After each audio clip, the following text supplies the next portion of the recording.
बिस्मिल्लाहिर्रहमानिर्रहीम। अस्सलाम वालेकुम स्टूडेंट्स, उम्मीद है आप सब खैरियत से होंगे। आज हम करेंगे एक्सरसाइज 2.3 के क्वेश्चन नंबर 4 से। इससे पहले हम 1 to 3 तक क्वेश्चन सॉल्व कर चुके हैं। क्वेश्चन नंबर 4 को देख लें। Find the indicated term of geometric sequence. यहाँ पर हमने ज्योमेट्रिक सीक्वेंस की इंडिकेटेड टर्म यानी कि ये जो टर्म गिवन है ये फाइंड करनी है। वही हमने ज्योमेट्रिक सीक्वेंस का जो nth टर्म वाला फॉर्मूला पढ़ा है वही हम यूज़ करेंगे एंड इस क्वेश्चन को सॉल्व करेंगे। यहाँ पर आप फॉर्मूला भी देख सकते हैं कि अगर हमने nth टर्म फाइंड करनी हो यानी कि कोई सी भी टर्म फाइंड करनी हो, A4 फाइंड करनी हो, 5, 6 जो भी, तो हमने n की जगह वही नंबर रख देना है। तो फॉर्मूला है AN is equal to A1 R power n-1। यहाँ पर A1 और R जो है आपस में मल्टीप्लाई हो रहे हैं। तो क्वेश्चन के सॉल्यूशन की तरफ आते हैं। यहाँ पर आपको 4 पार्ट्स गिवन हैं 4 क्वेश्चन के, जिसमें फर्स्ट पार्ट में आपने A4 फाइंड करना है, सेकंड में आपने A7, थर्ड में आपने A5 एंड फोर्थ में आपने A10 फाइंड करना है। ठीक, क्वेश्चन को सॉल्व कर लेते हैं। फर्स्ट पार्ट में A1 गिवन है 20, R गिवन है 10 एंड A4 फाइंड करना है।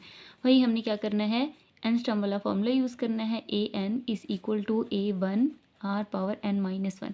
अब यहाँ पर हमने A4 फाइंड करना है, तो हमने n की जगह पे क्या रख देना है, 4 रख देना है। तो आपने ये फॉर्मूला लिख लिया।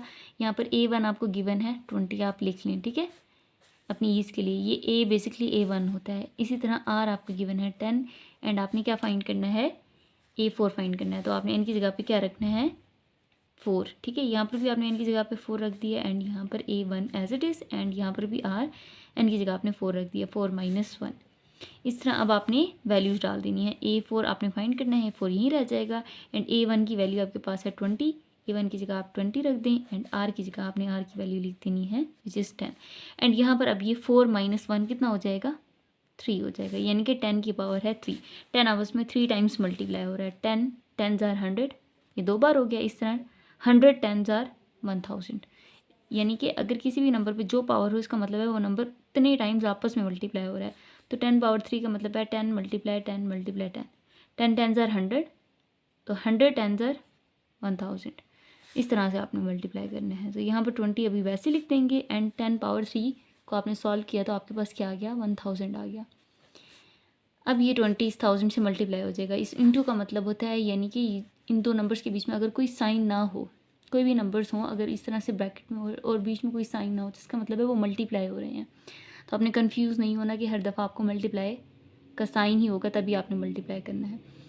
तो यहाँ पर हम मल्टीप्लाई कर लेते हैं 20 को 1000 से, तो हमारे पास हो जाएगा 20,000, यानी कि फोर्थ टर्म जो आ गई है सीक्वेंस की वो 20,000 आ गई है। ये फर्स्ट पार्ट को हमने सॉल्व कर लिया है। सेकंड को देख लें आप, ये भी सेम फर्स्ट की तरह है बट यहाँ पर आपको A1 एंड R की डिफरेंट वैल्यूज़ गिवन है एंड यहाँ पर आपने A7 फाइंड करना है।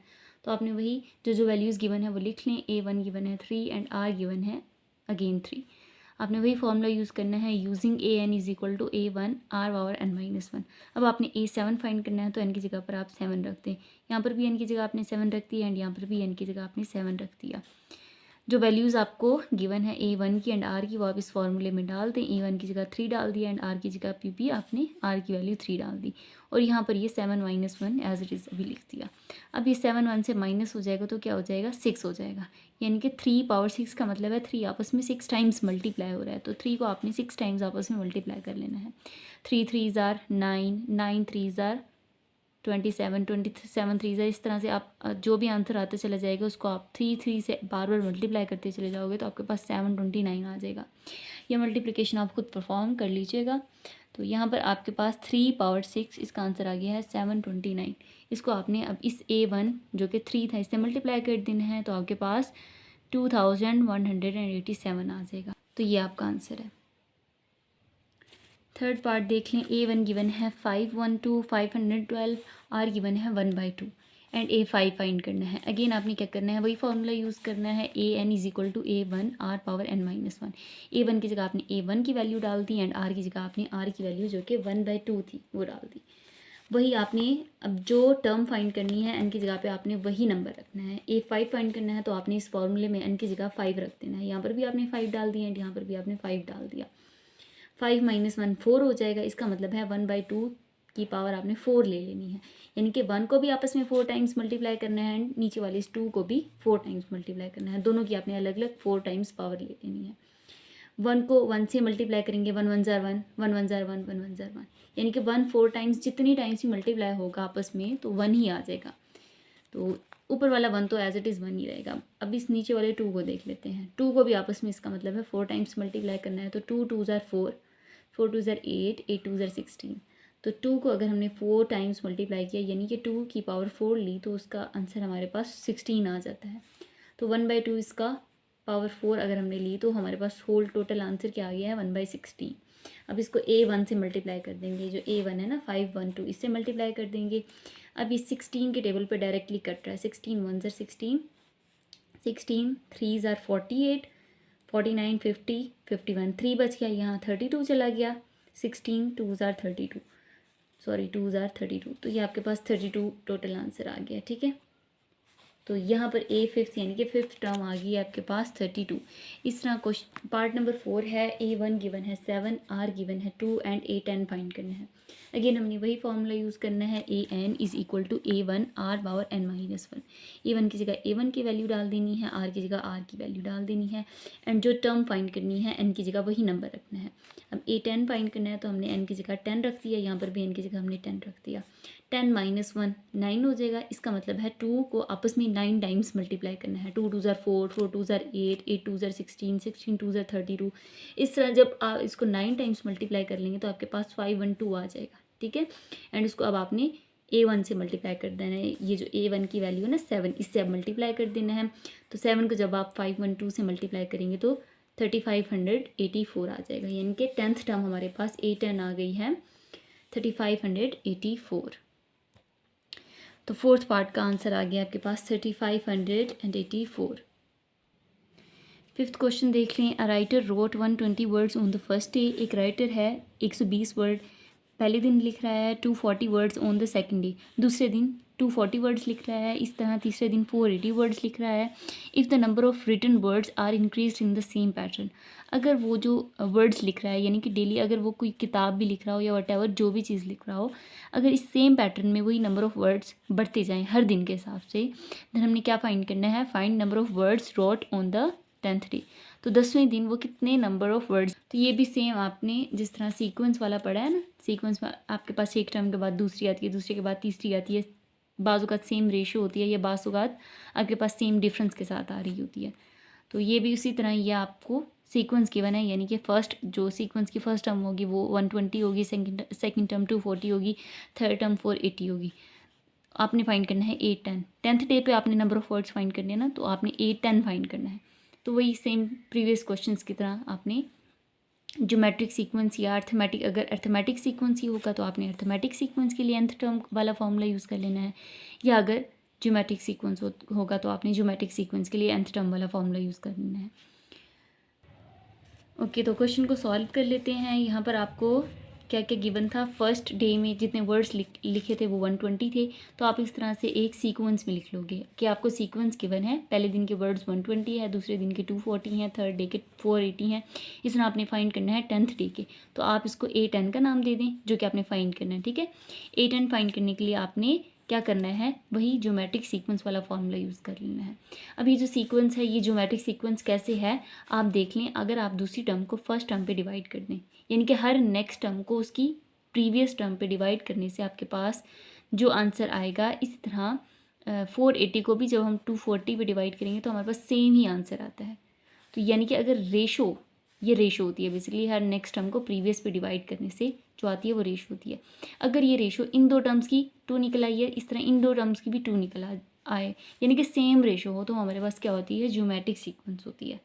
तो ये जो सीक्वेंस है बेसिकली ज्योमेट्रिक है। आप 480 को 240 पे डिवाइड करके चेक कर सकते हैं। 0 0 कटेगा, 24 1 24 एंड 24 2 48, तो ये इसका भी बेसिकली रेशो जो है 2 ही आ जाएगी। यानी कि इससे अगली जो नेक्स्ट टर्म होगी, यानी कि 4th डे पे जो नंबर ऑफ़ वर्ड्स होंगे उसकी और इस थर्ड टर्म की रेशो भी 2 ही आएगी। तो ये बेसिकली हमारे पास क्या होती है, ज्योमेट्रिक सीक्वेंस होती है। इसमें A1 गिवन है, यानी कि फर्स्ट टर्म 120, आप इसको फर्स्ट टर्म ले लें A1 120, इस तरह रेशो फाइंड कर लें नेक्स्ट टर्म को प्रीवियस पे डिवाइड करके। आप इन दो टर्म से भी रेशो फाइंड कर सकते हो। 480 को 240 पे डिवाइड करो, आपके पास 2 ही आएगा। ठीक है, तो आपने रेशो फर्स्ट 2 टर्म से ही फाइंड कर ली, सेकेंड को आपने फर्स्ट पे डिवाइड करके 0 से 0 कैंसिल, 12 1 12 एंड 12 2 24, तो आपके पास रेशो 2 आ गई।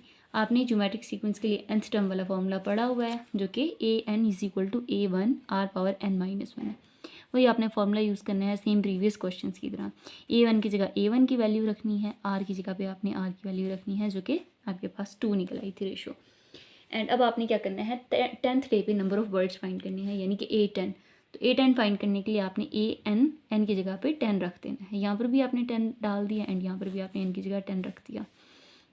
10 को आप 1 में से माइनस कर देंगे, आपके पास क्या आ जाएगा 9 आ जाएगा, यानी कि 120 और यहाँ पर 2 पावर क्या आ जाएगी 9 आ जाएगी। ठीक है, यानी कि 2 को आपने 9 टाइम्स आपस में मल्टीप्लाई करना है। 2 2 ज़ार 4, 4 2 ज़ार 8, 8 2 ज़ार 16, 16 2 ज़ार 32, इस तरह 32 2 ज़ार 64। आप इस तरह जब आप 9 टाइम्स इनको मल्टीप्लाई कर लोगे ना 2 को आपस में, तो आपके पास 512 आ जाएगा। इस 512 को अब आपने इस a1 वाली टर्म जो कि 120 थी इससे मल्टीप्लाई कर देना है एंड आपके पास आ जाएगा 61,440। यानी कि 10th डे पे जो राइटर है वो कितने वर्ड्स लिखेगा 61,440। तो ये आपका आंसर है। क्वेश्चन नंबर 6 देख लें। The sum of interior angles of a triangle is 180। एक ट्राइंगल है जिसके इंटीरियर एंगल का इंटीरियर यानी कि अंदर वाले जो एंगल्स हैं वो 180 के हैं। इस तरह क्वाड्रिलेटरल है। ट्राइंगल में कितने साइड्स होती हैं 3 साइड्स होते हैं यानी कि 3 एंगल्स होते हैं। इस तरह क्वाड्रिलेटरल में 4 साइड्स होती हैं, 4 एंगल्स होते हैं, यानी कि 4 कोनों वाली जो शेप होती है वो क्वाड्रिलेटरल होती है।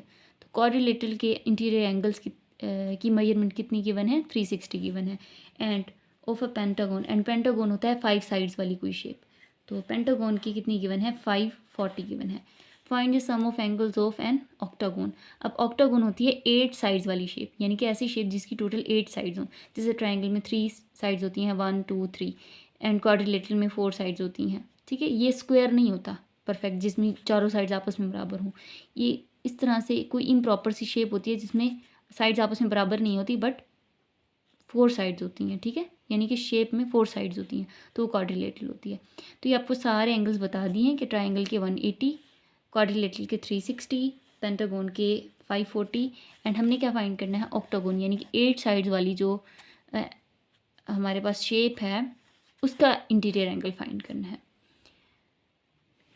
ओके जी, तो क्वेश्चन नंबर 6 के सॉल्यूशन को देख लें। यहाँ पर जो आपको शेप्स गिवन थी उसके इंटीरियर एंगल ट्रायंगल के लिए 180 गिवन है, क्वाड्रिलेटरल यानी कि 4 साइड्स वाली शेप जो है उसके लिए 360 गिवन है एंड आपको पेंटागन यानी कि 5 साइड्स वाली जो शेप है उसके लिए इंटीरियर एंगल 540 डिग्री गिवन है। यहाँ पर आप डिग्री बेशक ना डालें, ठीक है, अभी सॉल्यूशन के लिए हम यहाँ पर डिग्री भी नहीं डालते। हमें क्या करना है ऑक्टागोन यानी कि 8 साइड्स वाली जो है शेप उसके लिए हमने इंटीरियर एंगल फाइंड करना है। अब यहाँ पर आपने A8 नहीं फाइंड करना है, यहाँ पर आप देखो 3 साइड्स वाली जो शेप है यानी कि ट्राइंगल के लिए आपको 180 गिवन है, यानी कि A1 अगर आप इसको कंसीडर करते हो एंड A2 इसको कंसीडर करते हो तो ये तो 4 साइड्स के लिए है, ये 5 साइड्स के लिए है, तो ये A3 हो गया। इस तरह 6 एंड 7 साइड्स वाली जो है वो A4 एंड A5 हो जाएगा। तो उस हिसाब से जो 8 साइड्स वाली ऑक्टागोन बनेगी वो तो A6 बनेगी ना, क्योंकि यहाँ पर आप देखो शुरू वाली जो 2 शेप्स हैं यानी कि ट्राइंगल से पहले और कोई शेप होती ही नहीं है। ठीक है, तो ट्राइंगल से ही बेसिकली 3 कॉर्नर से ही हमारी शेप स्टार्ट होती है। ठीक है, यहाँ पर आप अंडरस्टैंड के लिए यहाँ पर आप शेप्स भी देख लो कि अगर आपको फर्स्ट शेप जो गिवन है वो ट्राइंगल है यानी कि जिसका एंगल 180 है इंटीरियर एंगल, इस तरह क्वाड्रिलेटरल के लिए 360 गिवन है 5 साइड्स वाली यानी कि 5 साइड्स जिसकी हो 1 2 3 4 5, इसकी 540 गिवन है। तो आपने 8 साइड्स वाली शेप, यहाँ मेरे से एग्जैक्ट बनी नहीं है सी, तो आपने सही 8 साइड्स वाली जो है ऑक्टागोन वो आपने इंटरनेट पे भी आप सर्च कर सकते हो किस शेप की होती है, तो आपने इसके इंटीरियर एंगल फाइंड करना है। ठीक है, तो अब आप देख लो अगर आप इसको A1 कंसीडर करते हो, ये A2 है, ये A3 है और ये देखें ना ये है आपके पास पेंटागन, 6 साइड्स वाली होती है आपके पास हेक्सागोन। ठीक है, तो इसका एंगल हमें नहीं पता, ये हमसे पूछा भी नहीं गया। इस तरह 7 साइड्स वाली को हेप्टागोन कहते हैं और 8 साइड्स वाली को ऑक्टागोन कहते हैं। तो अगर हमने ये 8 फाइंड करना है तो ये हमारे पास A6 बनेगा। ठीक है, यानी कि 8 साइड्स वाली अगर हमने शेप की इंटीरियर एंगल फाइंड करना है तो ये हमारे पास बेसिकली A6 है। ठीक है, तो इस तरतीब से आपने इस हिसाब से आपने A6 फाइंड करना है। तो आपने यहाँ पर कंफ्यूज नहीं होना कि आपने A8 फाइंड कर लेना है। 8th टर्म फाइंड कर लेनी है। ये जो ऑक्टागोन है बेसिकली 6th नंबर पे आएगा हमारे पास, ठीक है। 8 साइड्स वाली जो शेप है 6th नंबर पे आएगी, तो उस हिसाब से हमने A6 फाइंड करना है। तो यहाँ पर अगर आप A6 रखेंगे तभी आपका क्वेश्चन सही होगा। तो वही हमने क्या करना है, A1 को हमने 180 ले लेना है, यानी कि ये जो सीक्वेंस है इसमें फर्स्ट टर्म हमें 180 गिवन है। एंड रेशियो हमने फाइंड कर लेनी है, कैसे, नेक्स्ट जो है सीक्वेंस की टर्म को उसको उससे प्रीवियस वाली पे डिवाइड कर दें। तो 0 से 0 को कैंसिल कर दें, 18 1 ज़ार 18, 18 2 ज़ार 36, तो रेशियो हमारे पास 2 आ गई है। यहाँ पर भी हमने सेम वही फॉर्मूला यूज़ कर लेना है, using an is equal to a1r⁻n-1। तो हमने क्या करना है, A6 फाइंड करना है, तो हमने n की जगह पे 6 रख देना है। A6, A1 की जगह आपने A1 की वैल्यू डाल देनी है, यहाँ पर आप डायरेक्टली A1 की जगह A1 की वैल्यू डाल दें, R की जगह पे आपने R की वैल्यू 2 रख दी। एंड वही आपने n की जगह सेम 6 रखना है, क्योंकि आपने 6 टर्म फाइंड करनी है। A6 बेसिकली हमारे पास ऑक्टागोन होगी, 8 साइड्स वाली शेप, क्योंकि 8 साइड वाली शेप 6 नंबर में हमारे पास चलती चली जा रही है, तो हमने यहाँ 6 ही रखना है। माइनस वाला 1 वैसे अभी रख देंगे। एंड यहाँ पर हमारे पास 180 एंड 2 पावर हमारे पास आ जाएगी, 2 पावर आ जाएगी हमारे पास 5, 6 - 1 5 हो जाती है। तो हमने 2 की पावर ले लेनी है 5, यानी कि 2 आपस में 5 टाइम्स मल्टीप्लाई होगा। 2 2 ज़ार 4, 4 2 ज़ार 8, 8 2 ज़ार 16, 16 2 ज़ार 32, तो हमारे पास क्या आ जाएगा, 32 आ जाएगा। तो हम लिख लेंगे 2 पावर 5, इसका आंसर आ गया 32। अब हमने 32 को मल्टीप्लाई कर देना इस 180 से, तो हमारे पास 1080 आ जाएगा, यानी कि ऑक्टागोन जो कि बेसिकली हमारे पास 6th नंबर पे आ रही थी शेप, उसके इंटीरियर एंगल जो आ गया है वो 1080 आ गया। यहाँ पर अब आप डिग्री भी लगा लो, ठीक है। इस तरह से भी इसको लिख सकते हैं, the interior angle the octagon, या इस तरह लिख दें, ऑक्टागोन्स इंटीरियर एंगल